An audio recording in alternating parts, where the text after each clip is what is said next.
इस वीडियो में हम पढ़ने वाले हैं BCS 53 web programming. Question number first का हमने ए और बी पार्ट ऑलरेडी कर लिया है। आज हम सी पार्ट करेंगे, डी पार्ट करेंगे और ई पार्ट करेंगे, जिसमें हमारा क्वेश्चन नंबर 1 कंप्लीट हो जाएगा। तो स्टार्ट करते हैं अपना फटाफट से डी वाला पार्ट। तो यहाँ पर देखो डी पार्ट में सॉरी सी, हाँ, what is document object model. आपने डॉम के बारे में सुना होगा। तो डॉक्यूमेंट ऑब्जेक्ट मॉडल क्या होता है, इसके साथ में इसका एक ट्री डायग्राम होता है। ड्रो द नोड, यहाँ पे 3 लिखा हुआ है पर वो ट्री है, tree of an HTML DOM की। HTML डॉम ऑब्जेक्ट मॉडल जो है उसका एक ना नोड का ट्री डायग्राम होता है, वो हमें यहाँ पर ड्रॉ करना है। ये 3 मार्क्स का क्वेश्चन है। बेशक से यहाँ पर 3 मार्क्स लिखिए, लेकिन फिर भी आपको ना इसको थोड़ा डिस्क्राइब करके लिखना पड़ेगा अगर आपको पूरे नंबर चाहिए, क्योंकि ये इस जो अगर आप देखो तो टोटल मार्क्स 50 हो गए हैं।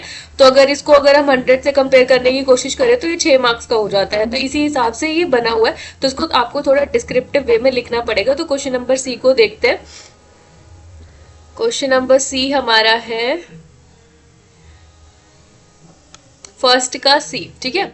तो सबसे पहले हमारा डॉक्यूमेंट ऑब्जेक्ट मॉडल क्या होता है। DOM is language and platform independent interface which permit program and script to dynamically access update to content structure and style of the document. कि हमारा जो डॉक्यूमेंट ऑब्जेक्ट मॉडल है क्या होता है, इंडिपेंडेंट इंटरफेस पर आपको प्रोवाइड करता है, जो क्या करता है, जो हमारी स्क्रिप्टिव डायनेमिक एक्सेस होती है, ठीक है, अपडेट करना कंटेंट को या फिर स्ट्रक्चर को, स्टाइल और मतलब डॉक्यूमेंट को स्टाइल करना, ठीक है, एक तरीके से स्ट्रक्चर वे में रखना। तो ये सब हमें कौन प्रोवाइड करता है, डॉक्यूमेंट ऑब्जेक्ट मॉडल। तो यहाँ पर जो हमारी डॉक्यूमेंट ऑब्जेक्ट मॉडल है डॉम, उसको मतलब हम इस तरीके से डिफाइन करते हैं, a standard object model of for HTML। जैसे कि हमें देखो कोई भी चीज करनी होती है तो एक क्या होता है, एक हायरार्किकल चीज बनी हुई होती है। तो सेम यहाँ पर भी क्या है, पहले हमारे एंसेस्टर, ठीक है, यानी कि हमारा जो रूट है वो वाली चीज आएगी, उसके बाद में उसके पेरेंट आएंगे, फिर उस मतलब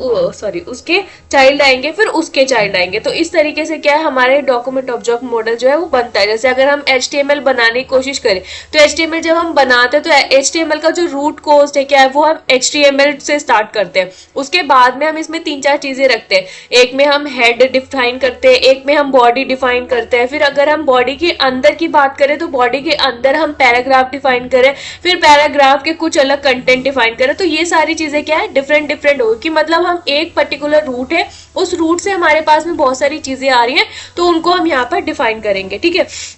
standard programming interface for HTML के लिए हमें एक इंटरफेस प्रोवाइड करता है। और W3 स्टैंडर्ड होता है इसका। The HTML DOM define the objects and properties of all HTML element. जितने भी HTML एलिमेंट होते हैं वो सब यहाँ पर डिफाइन किए जाते हैं, उनकी सभी की property. It also define the methods required to access HTML element. In other words HTML DOM is standard for how to fetch, modify, add और डिलीट HTML एलिमेंट। के किस मतलब जो अगर हम इसको नटसेल में पढ़ने की कोशिश करें तो HTML डॉम क्या होता है, एक स्टैंडर्ड तरीका है जिसकी वजह से हम किस तरीके से कोई भी चीज HTML के अंदर से फेच करके लाएंगे, मॉडिफाई करेंगे, ऐड करेंगे या फिर डिलीट करेंगे किसी भी एलिमेंट को। तो ये हमें डिफाइन करता है, ये हमें बताता है, ठीक है।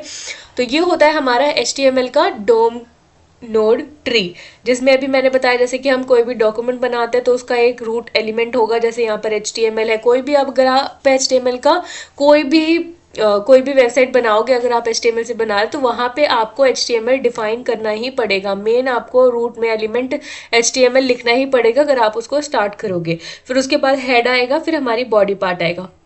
हेड के अंदर हम टाइटल लिखते हैं, जिसके अंदर हम URL में जब जाते हैं तो वहां पे जो हेडिंग होती है, मतलब वो लिखा होता है ना कि हम क्या चीज मतलब हम कौन से पेज पे काम करें, जैसे होम पेज है या फिर किस पे काम करें, तो वो हमारी टाइटल की हेल्प से वहां पर लिखा होता है। ऐसे जब हम एलिमेंट में जाते हैं तो बॉडी एलिमेंट में हमारे पास क्या क्या आता है, एंकर टैग आता है। फिर एंकर टैग का कुछ एट्रीब्यूट है जैसे href, फिर उसके अंदर हम टेक्स्ट लिखते हैं। ऐसे ही जब बॉडी के अंदर आप हेडिंग लिखते हो, पैराग्राफ लिखते हो, तो ये सब क्या है, हमारे बॉडी के एलिमेंट्स है। और भी बहुत सारे हो सकते हैं जो भी हम यूज करते हैं बॉडी को डिफाइन करते टाइम पे। तो ये होता है हमारा HTML का डॉक्यूमेंट ऑब्जेक्ट मॉडल, ठीक है। आई होप कि आपको ये समझ में आया होगा। अब इसके बाद में हमारा क्वेश्चन नंबर डी है जो हम नेक्स्ट क्लास में